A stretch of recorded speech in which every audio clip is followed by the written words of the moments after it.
was very famous, was rich, and conquered many lands. He had everything. He was the greatest king in his time, but he lacked one thing. He didn't have a child.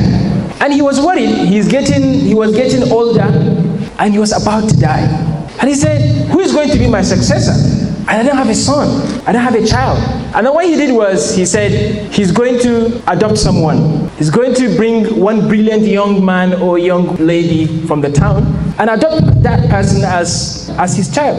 And then what he did was, he built one big palace, beautiful palace, even better than the one he lives in. He said, whoever wants to occupy this new palace, I have a challenge. If you pass this challenge, you are going to own this palace, and you are going to be the heir to the throne. You are going to be the next king. But for you to enter this palace, you have to solve a particular puzzle.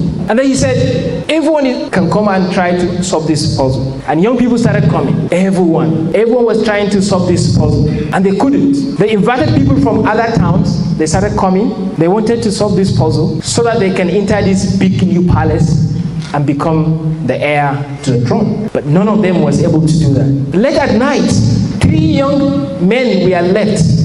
They were trying so hard to solve this puzzle, but they couldn't. 2 of them were from the other kingdom, and 1 from this particular kingdom I'm talking about. And then this young man was in the corner, watching these 2 guys trying to solve this puzzle, just to open the door to the palace. And he was not trying to solve the puzzle, but was watching these 2 guys. They got tired, and then they left. And the king came and said, you young man, what are you doing here? Why are you not trying the puzzle? He said, I am watching all day. All these young people that came here trying to solve this puzzle to enter this palace, I've been watching them. They tried to solve this puzzle, they couldn't do that. And I observed that, in fact, none of them had tried to even open the door, because the door was open. It was open. Everyone that came was just trying to solve the puzzle, not trying to open the door. And this young man, he walked and went to the door, pushed the door, and entered the palace and became the heir to the throne.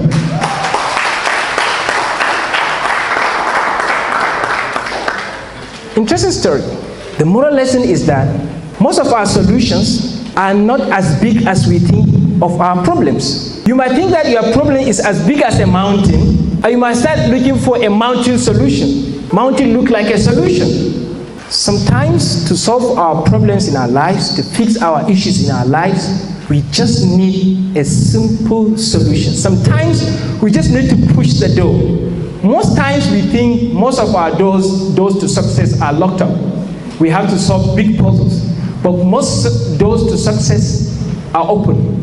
That's the number 1 moral lesson. The second moral lesson from this story is that the door to leadership is open. There is no big puzzle to solve to open the door to leadership. What you just need to do is to push the door. But mark you, there's a little effort there. What you need to do is to push the door. There's an action there. So leadership is action. Leadership is not position. Leadership is not destination. Leadership is not possession. Leadership is not age. Leadership is action. There are things you do that make you a leader. There are things you don't do that you don't become a leader. So if we aspire to become the emerging leaders, we need to know what to do to become the leaders. Young people sometimes come to me and say, Doctor, I want to be a leader. What do I need to do? Or some of them like you, who have attended many workshops, learned a lot of stuff, they come to me and say, I have learned great deals of knowledge, but where can I lead? Where do I start? I don't have people to lead. My answer to them always is that go and lead yourself. Lead yourself. If you cannot lead yourself, you cannot lead others. In fact, self-leadership is the starting point. If you cannot follow yourself, who will follow you? If you cannot follow yourself, no one else will follow you. So even if you eventually end up in a big position, you set bad examples. And you will not stay there long. You come down. So how do you manage yourself? Because self-leadership is self-management. So my challenge to you is, how do you manage yourself? Leadership is not just about decision making. It's about managing the decision. It's about decision management. Managing decision. Mostly when we have a new year coming, a lot of people will make resolution, hey, 2022 is coming. Okay, my new year resolution is I'm going to start going to the gym, I'm going to work on my fitness, I'm going to work on my weight, all these things. People will register to gym, they will start going January, February. When it comes to March, you don't see them in the gym anymore. A lot of people start doing things and they stop because there was no motivation to continue. There was no resilience. There was no consistency. What you do consistently is what makes you. What you do is to start something and you finish and you stop, you will never be anything. So managing decision is the number one thing, young people, I want to challenge you. Whatever you decide to do, you agree to do, I want you to see it to the end. And then the next question is, how do you now lead yourself? What is self-leadership? I told you that leadership is about action. Then what are the things you need to do to lead yourself? And I want you to manage these 6 things. If you can manage the following 6 things, then you can self-manage yourself. You can self-lead yourself. And number 1 is manage your emotions. Emotional management. As young people, as emerging leaders, if you cannot manage your emotions, you cannot be a leader. People that have emotional problems, they are 144% likely to have auto accidents. In another research, it was found out that 1 over 5 of people that get involved in auto accidents, they had quarrel with someone in 6 hours just preceding to the accident, just before the accident, 6 hours before the accident. So this is to tell you that emotional problem can kill you. Don't be that kind of emotional time bomb. You're just kind of person that you're just waiting to be touched and you explode. You need to know when to express your emotions and when you need to delay it. Young people, we should not just be always angry. Express our anger. We shout, we show our feelings all the time. There are some moments when you need to show that, there's some moment you don't need to do that as leaders. Okay? Even recently we had a meeting, young people were shouting and saying, no, calm down, calm down. You know, this is the kind of image we are selling to the leaders, to the elders. They say we are not organized, we are not right, we are not ready yet, because we cannot control our emotions. So if you want to lead yourself well, start by controlling your emotions, okay? Do that, that is when you tell me that you are ready to lead. That's number 1. Number 2, I want you to manage your time. When I say time, I don't mean being punctual. It's very good always to be punctual. But time is more precious, more valuable than anything. I want you to look at time as your new currency. So always value your time. Don't waste your time doing things that are not worth it. If you have time, don't just waste it playing or gisting around on the street. Make valuable use of your time, because your time is money. So I want to see how you use your time. That's number 2. And number 3 is, I want you to manage your priorities. Manage your priorities. If you are trying to chase 2 rabbits, the 2 of them will escape. You have 1 rabbit in your hand, and you throw it to the next rabbit you want to catch. Both of them escape. So hold on to what you have. Don't try to have everything at the same time. Focus on one thing at a time. If your time and your commitment is 100%, I want you to commit 80% of your commitment and your work and your focus on the things that you are strong at. 80% of what you do should be where you are strongest. And only 15% you do the things that you are learning, and then the 5% for other things. Most times young people, they spend their time working on things that are not important, where they are not strong in. Work more on your strength than your weaknesses, because you cannot live without weaknesses, right? Focus on what you can manage from the kind of strengths that God has given you. So 80% on the things where you are strong, 15% on the things that you are learning, and 5% on the other stuff. Don't just do what seems easy. People that hold you in low esteem, people that don't challenge you, don't encourage you, you don't need to spend time with those people. Not to do list and not to attend places that you don't need to attend and people don't need to associate with. So in managing your priorities, I want you to list down things that you want to do them, but you're not going to do them because they're no longer productive. That's managing your priority. That's number 3, right? Number 4 is managing your energy. Manage your energy. If you have this conference, this is the most important thing you need to do today. Make sure that you have not exhausted your energy prior to this event. If you have examination, it's very common for students. If you have examination by 4 p.m., make sure throughout the day, don't do anything that will exhaust your energy. Reserve your energy for the most important and valuable thing during the day. So managing your energy, we don't want you to now come, you want to do something that's the most important during the day, but you lack the energy to do it better.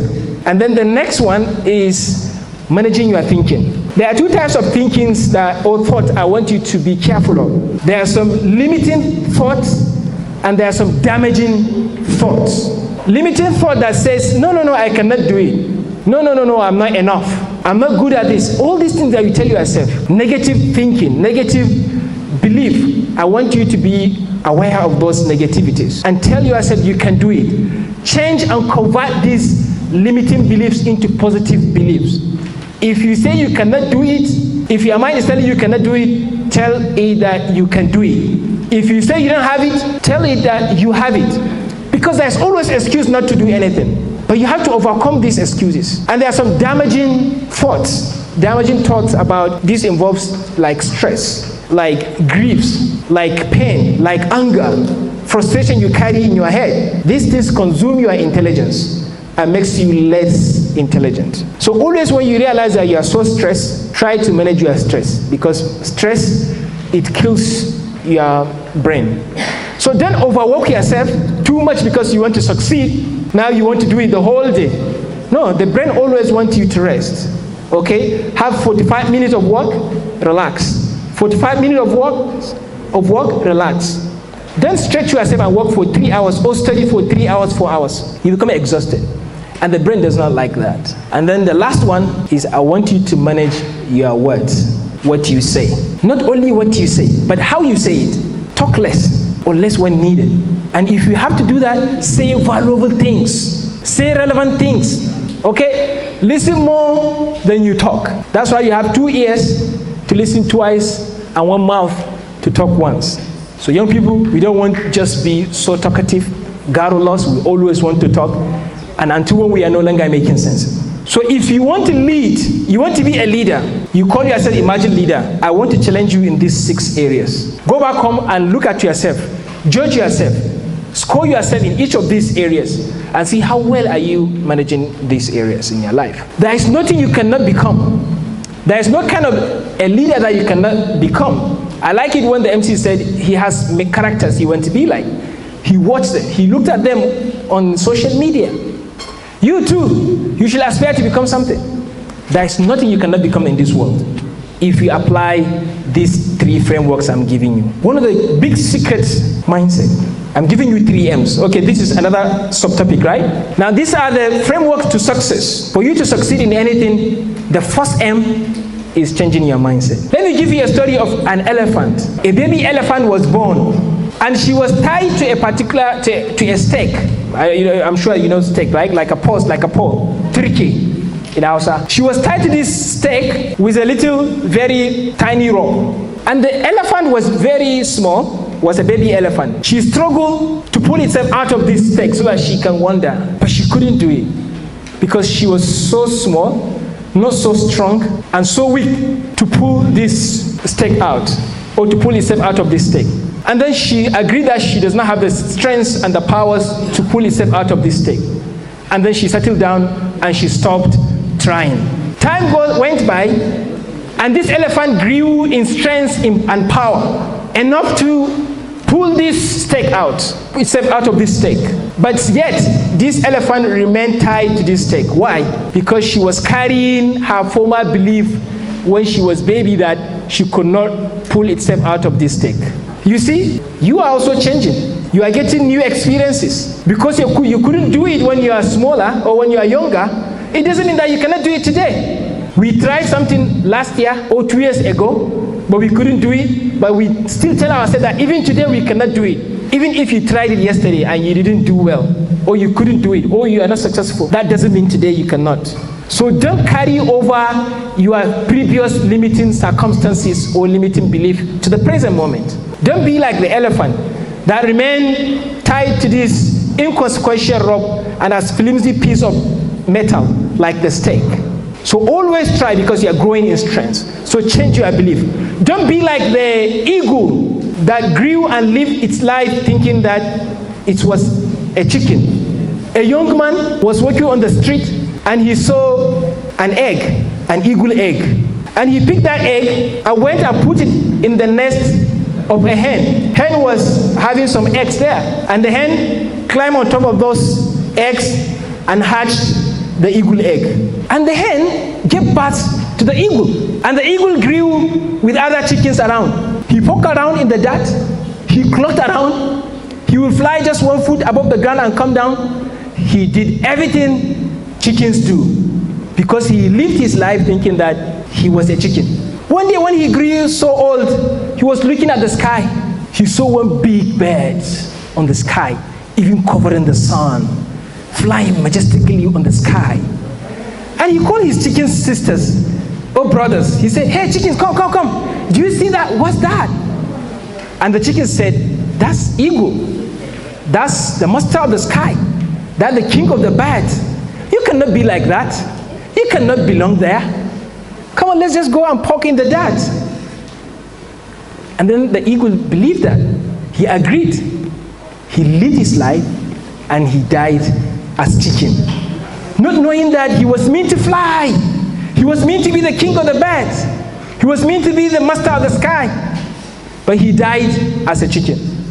A lot of young people, a lot of us, we live life like chickens, where we are meant to fly, where we are meant to be the masters, where we are meant to be the eagles. Now checking yourself, are you really a chicken?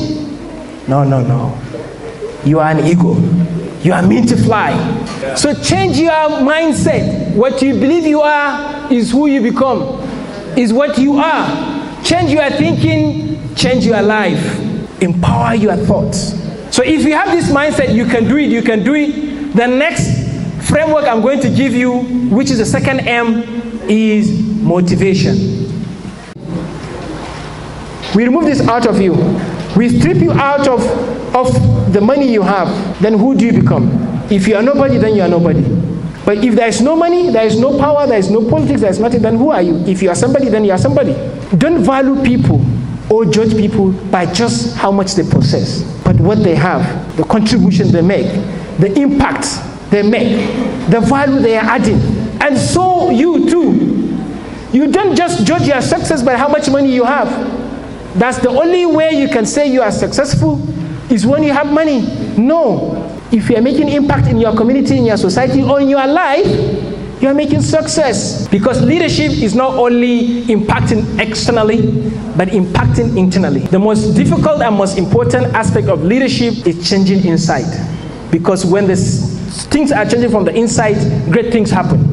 Because this proverb says, when an internal force breaks the egg, life begins. When external force breaks the eggs, life ends. So what is happening from inside you? Start from the value changing. That's number one. Start now enumerating what do you value in life. I don't want you to mention money, power, or position, or fame. These things come to you naturally. You don't have to work for money. I even said it like this way. Don't look for money. Look for problems and solve them. Then the money will come to you. Money changes certain people. You don't have to become successful only when you have money. There are many people who are successful. Even the prophet, the most successful person in the world, didn't have the money, right? So then, why are you measuring yourself, the scale of your success to money? Okay? So these things come to you naturally. You don't have to work harder to be in the top, to be in the podium, to grab the mic, to be in the position and the limelight. No, it comes to you. The mic will be passed on to you when the time comes. But you have to do what is most important. That's number one. Number two is no competition. The only with others. The only competition you can have is within yourself. How do you outcompete yourself yesterday so that you today will be better than you yesterday? Don't look at me and say, oh, doctor is better than me. No, no, no, no. Oh, she's better than me. No, no, no, no. Are you better than yourself yesterday? Look inward. Because when you look at other people, you lose your confidence. And you think that you're not living the life you're supposed to, right? You judge yourself, you become harsh to yourself, overly harsh to yourself. No, don't compare yourself with other people. How do I be better than where I am today? Always set learning targets. Learning target. The more new things you learn, the brighter you become. You become more intelligent when you learn new things daily. Number 3 is read, read, and read. There is nothing more important than reading. It's what expands your brain. It's what makes your brain to explode, literally. You understand? Like, you become super intelligent. You learn great deals of things. You meet mentors. You meet characters that you want to be like. Read. How many books you've read this year? I challenge you. I want you to read 52 books in a year. Who wants to become like Bill Gates? Everyone, right? But Bill Gates read 52 books in a year. If you're not willing to do what Bill Gates is doing, then don't hope to become Bill Gates. Because Bill Gates is Bill Gates because he reads 52 books in a year. That means you need to read at least 1 book in a week. You just need 45 minutes in the day. If you're an average reader, your reading speed maybe is 200 words per minute. 45 minutes in a day, you can read 52 books in a year. It just requires discipline and consistency, self-leadership, and always try to identify where you are. One of these 3. You need to discover who you are, to develop what you have, and utilize what you have. Don't become too arrogant, and don't become too humble. Some people, they become too humble to even speak out, to even express. That's killing. Daedalus, when he told his son Icarus, he said, we are flying out of this prison with our wings made of wax. But my son, don't fly too high to the sky, for the sun will melt your wing. And don't fly too low, for the ocean will drown your wings. Stay at a reasonable balance. As young people, I'm not saying that become too arrogant. Humility is not thinking less of yourself, but of yourself less. Okay? So you are not saying that you cannot do it, you are not enough. Yes, I am enough. But I'm not thinking of that as big thing. It's not a big deal. Be humble. Respect and value everyone, irrespective of their age, their look, their wealth, their educational attainment. Put +10 on top of everyone. So where are you at this stage? Do you know who you are? Did you discover yourself? If you discover yourself, what do you have? You need to develop your strengths and your potentials. That's the second stage. Are you at the stage of developing? If you develop these things, then are you utilizing them? If you are not, then start doing that. Ladies and gentlemen, let us now go back to the story of the young man that was able to push the door and have this palace to himself and eventually become the king. And I promise you, and I give you this glad tidings that the door that you want to open is already open. There is no big puzzle to solve. Now go ahead and open the door. Thank you so much. Bye-bye.